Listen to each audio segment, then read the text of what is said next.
the man needs to go away. I think he needs to live in a different country. He's done enough damage to this one. Let him damage somebody else's now. In the late 60s and early 70s, Ralph would be in national polls as one of the most famous admired Americans. People would write to him thinking that he could solve their problems. I think Ralph got more mail than the Beatles. Ralph had decided to do 6 or 8 teams attacking different agencies. Members of the press have referred to you as Nader's Raiders. We were going to make the country what it ought to be by working and pressing the system to work. He had built a legislative record as a private citizen that would have been the envy of any modern president.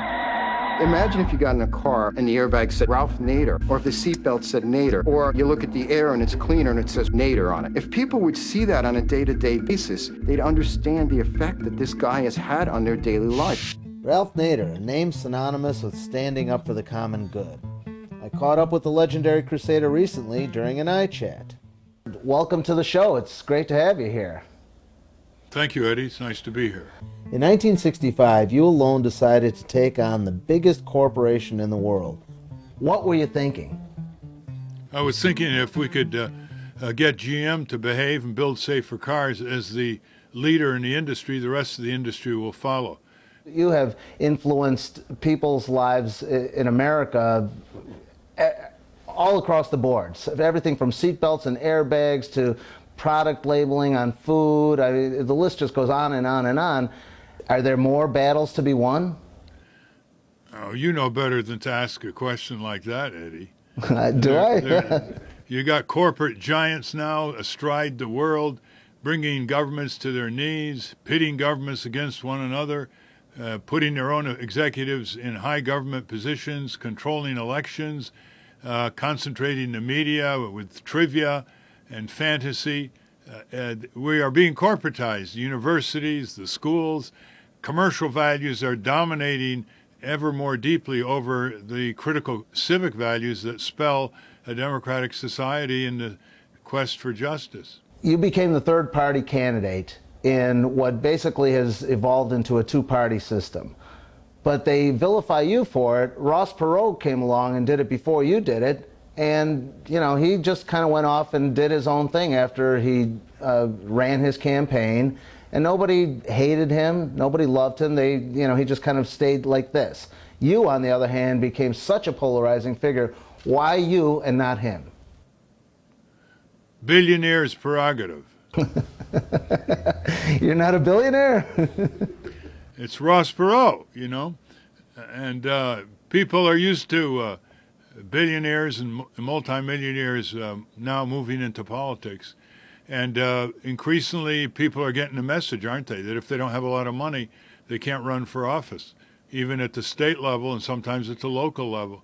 So we've got to change that because if the system is so rotten and corrupt that it drives out good people from running for elected office, who do you think is going to be in elective office? It's going to be the political minions of big business transforming our governments, local, state, and national, into corporate bazaars. What about the people that refer to you as the spoiler? What do you say to them? I think Bush took more votes away from Gore than I did.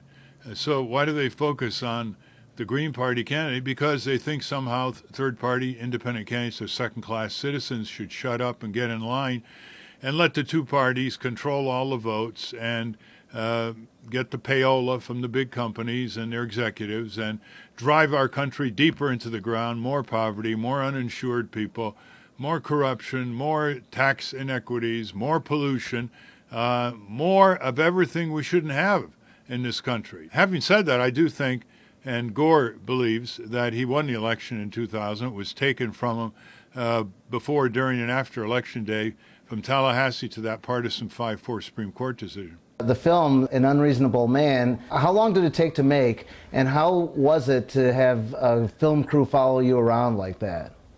Well, they didn't really follow me around. I just gave them the last interview in 2 parts for about 7 hours. I didn't have anything to do with the film. Thank you, Ralph, for the Iraq War. Thank you, Ralph, for the tax cuts. Thank you, Ralph, for the destruction of the environment. Thank you, Ralph, for the destruction of the Constitution. But I swear to you, Eddie, I didn't pay Eric Alterman to say what he said. You didn't? No. What does Ralph Nader do to relax? What do you do for fun? Well, I give interviews.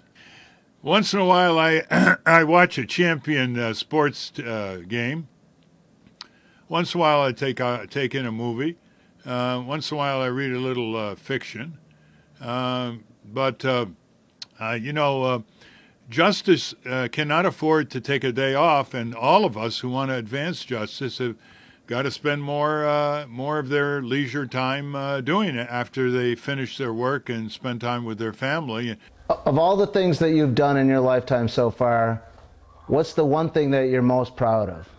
Just encouraging people to think that they could be effective citizens themselves. They can make a difference, take on Exxon and City Hall, and stop rationalizing their own futility, because once they convince themselves that they're powerless, guess what? They remain powerless. What's your biggest regret?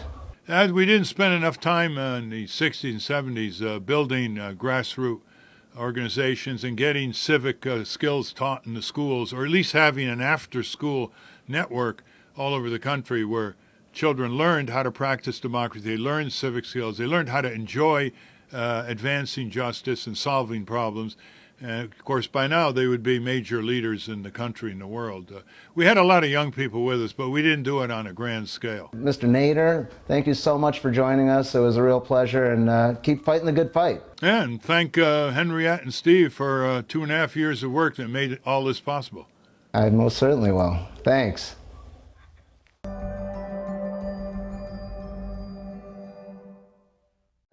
No. Health insurance joke. What's your health insurance joke? You want to hear it? Yeah. Doctor passes away and goes to heaven, meets God. He said, God, I've always wanted to ask you this question. God said, go ahead, doctor. He said, when do you think we'll get universal health insurance in the United States of America? God replied, not in my lifetime. That was perfect. Thank you so much for your... Have fun with Neil Cavuto. Yeah.